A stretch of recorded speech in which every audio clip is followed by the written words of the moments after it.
Australian open 2025 పురుషుల singles టైటిల్ను గెలుచుకున్న భారతీయ బ్యాడ్మింటన్ ఆటగాడు ఎవరు? లక్ష్య సేన్.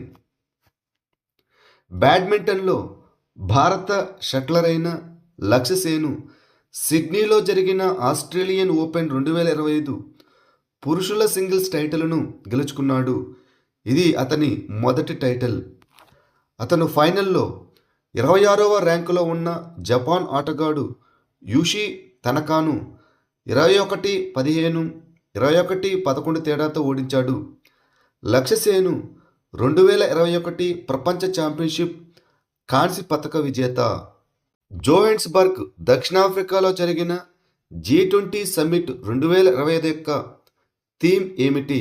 సంఘీభావం అనగా ఐక్యత, సమానత్వం మరియు స్థిరత్వం. దక్షిణాఫ్రికాలోని జోహెన్స్బర్గ్లో జరిగిన G20 సమ్మిట్ 2025 యొక్క థీమ్ వచ్చేసి ఐక్యత, సమానత్వం మరియు స్థిరత్వం. Solidarity, equality and sustainability. Africa ఖండంలో తొలిసారిగా ఆతిథ్యం ఇచ్చిన G20కి దక్షిణాఫ్రికా అధ్యక్షత వహించడం, ప్రపంచ సవాళ్లను పరిష్కరించడానికి ఈ థీమ్ కింద అనేక కీలక ప్రాధాన్యతలపై దృష్టి సారించింది. ఇక G20 శిఖరాగ్ర సమావేశం 2026కి యునైటెడ్ స్టేట్స్ ఆఫ్ అమెరికా ఆతిథ్యం ఇవ్వనుంది. నవంబర్ 2025లో ఏ నగరానికి చెందిన సాంప్రదాయ జెర్రీ పోషక్ భౌగోళిక సూచిక అనగా GI ట్యాగ్ గుర్తింపు పొందింది? మధురా, ఉత్తరప్రదేశ్. మధురా నుండి వచ్చిన జెర్రీ పోషక్ ఇటీవల నవంబర్ 2025లో భౌగోళిక సూచిక ట్యాగును పొందింది. ఈ జెర్రీ పోషక్ అనేది శ్రీకృష్ణుణ్ణి అలంకరించడానికి ఉపయోగించే సాంప్రదాయ చేతితో తయారు చేసిన వస్త్ర దుస్తులు. ఇది దాని అద్భుతమైన జెర్రీ అనగా బంగారు మరియు వెండి దారం ఎంబ్రాయిడరీకి ప్రసిద్ధి చెందింది. ఈ క్రాఫ్ట్ శతాబ్దాలుగా కొనసాగుతుంది మరియు అనేక మంది మహిళలు సహా పెద్ద సంఖ్యలో కళాకారులు ఇందులో పాల్గొంటారు.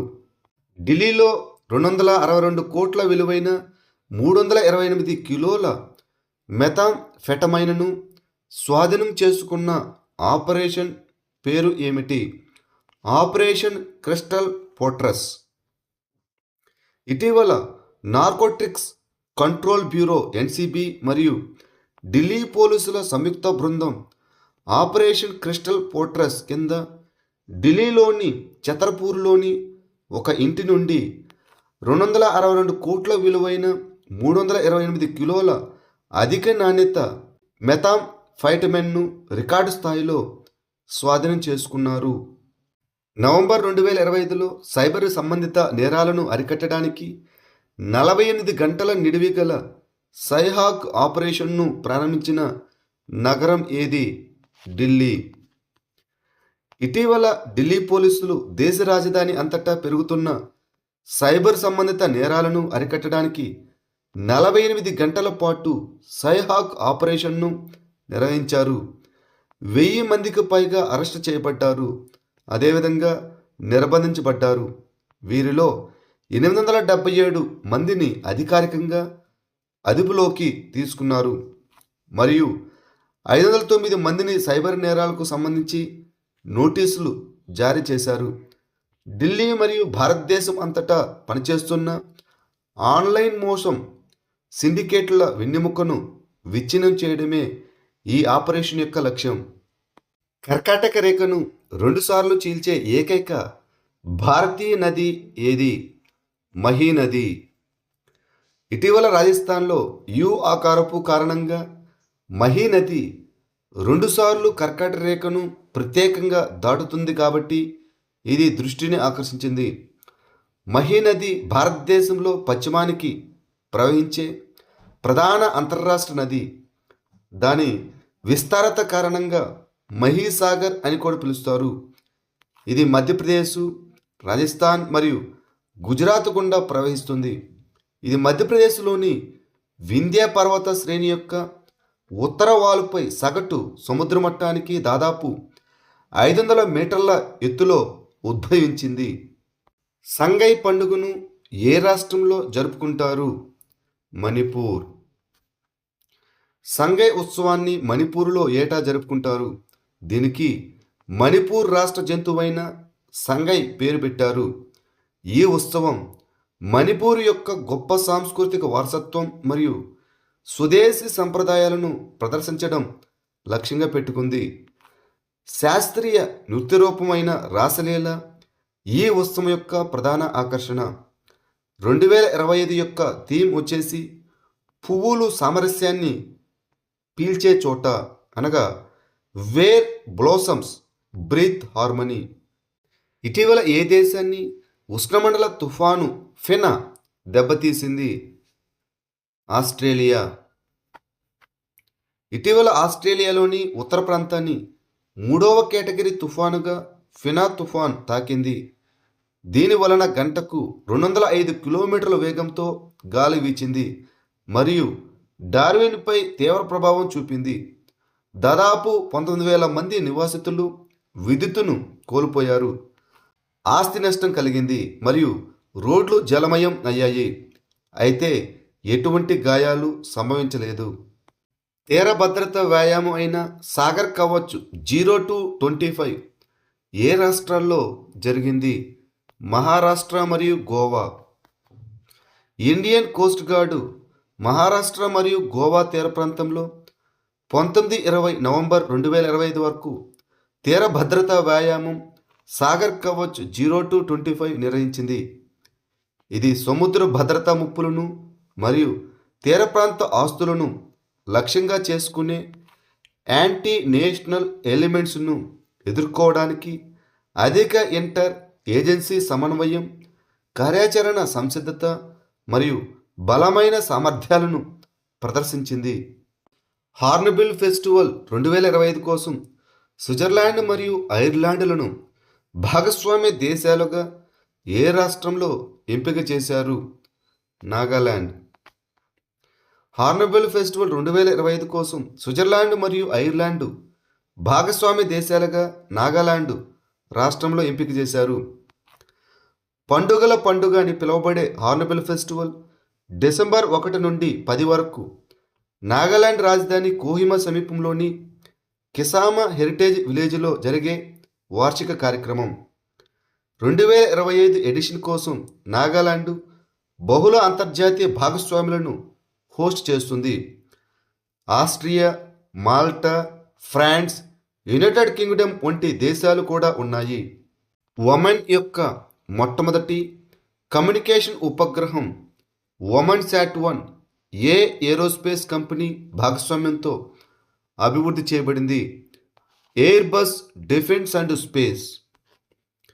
ఒమన్ తన మొట్టమొదటి కమ్యూనికేషన్ ఉపగ్రహం అయిన ఒమన్ శాట్-1 ప్రయోగంతో చరిత్ర సృష్టిస్తుంది. రవాణా, కమ్యూనికేషన్లు మరియు సమాచార సాంకేతిక మంత్రిత్వ శాఖ ఉపగ్రహాన్ని రూపొందించడానికి, తయారు చేయడానికి మరియు ప్రయోగించడానికి ఎయిర్బస్ రక్షణ మరియు అంతరిక్షంతో ఒక ఒప్పందంపై సంతకం చేసింది. ఇటీవల భారతదేశంలోని ఓడరేవులకు గుర్తింపు పొందిన భద్రతా సంస్థగా ఆర్ఎస్ఓగా ఏ సంస్థను నియమించారు? కేంద్ర పారిశ్రామిక భద్రతా దళం సిఐఎస్ఎఫ్. ఇటీవల సెంట్రల్ ఇండస్ట్రియల్ సెక్యూరిటీ ఫోర్సును సిఐఎస్ఎఫ్ను international ship and port facility security code కింద ఓడరేవులకు గుర్తింపు పొందిన భద్రతా సంస్థగా నియమించారు. ఓడరేవుల్లో భద్రతా ప్రమాణాలను నిర్ధారించే బాధ్యత కలిగిన నియంత్రకంగా ఆర్ఎస్ఓ పనిచేస్తుంది. దీనిని international maritime organisation IMO international convention on the safety of life at sea ద్వారా అమలు చేస్తుంది. సిఐఎస్ఎఫ్ అనేది కేంద్ర హోంమంత్రిత్వ శాఖ పరిధిలోని కేంద్ర సాయుధ పోలీసు దళం. నవంబర్ 2025లో విషాణు సంక్రమణ్ ప్రతిరోధ్ అభ్యాస్ ఎక్కడ నిర్వహించబడింది? మధ్యప్రదేశ్. ఇటీవల November 2025లో national one health machine కింద మధ్యప్రదేశ్లోని ఖాండ్వాలో విషాణు సంక్రమణ్ ప్రతిరోధ అభ్యాస్ అనే పెద్ద మాక్ డ్రిల్ జరిగింది.